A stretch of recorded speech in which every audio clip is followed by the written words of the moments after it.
បាទជំរាបសួរបងប្អូននេះគឺជារុក្ខជាតិមួយដែលមានឈ្មោះថាពូរិយំបាទពូរិយំរុក្ខជាតិនេះសម្រាប់ការប្រើប្រាស់គឺគេយកទៅឆ្ពង់ពេលសរសៃខ្ចីពេលយើងចង់បញ្ចេញជាតិពុលជាតិអីណាស្លឹកវារាងឆែកអញ្ចឹងណាពូរិយំភាគច្រើនអ្នកដែលគាត់ចូលចិត្តស្ទីមឆ្ពង់ហ្នឹងគឺគាត់ស្គាល់ពូរិយំហ្នឹងណាហើយចំណែកដើមរបស់វាហ្នឹងគឺសបកនៃដើមហ្នឹងគឺមានពណ៌ប្រផេះហើយគ្រើមអញ្ចឹងណាអាហ្នឹងគេហៅពូរិយំហើយបាទនេះដើមរបស់វានៅក្រោមហ្នឹងណាហើយផ្នែកនៃការប្រើប្រាស់រុក្ខជាតិនេះគេប្រើតែស្លឹកទេពីព្រោះគេសម្រាប់ឆ្ពង់អញ្ចឹងគេយកស្លឹកវាទៅឆ្ពង់ណាលាយជាមួយនឹងល្មៀតលាយជាមួយនឹងបល័យ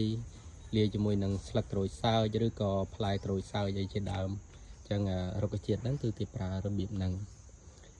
កាត់ពិតទៅរុក្ខជាតិដែលដុះនៅតំបន់ត្រូពិចហ្នឹងគឺសម្បូរទៅដោយភាគច្រើនជារុក្ខជាតិឱសថអញ្ចឹងណាបងប្អូនបាទជាពិសេសនៅក្នុងព្រះរាជាណាចក្រកម្ពុជាយើងមិនខ្វះទេឱសថឲ្យតែយើងស្គាល់វាហើយចេះប្រើប្រាស់វាឲ្យបានត្រឹមត្រូវច្បាស់លាស់ពិតប្រាកដអញ្ចឹងអត់មានហានិភ័យពាក់ព័ន្ធនឹងសុខភាពទេបងប្អូនណាបាទសូមអរគុណជួយ like ជួយ share មួយផង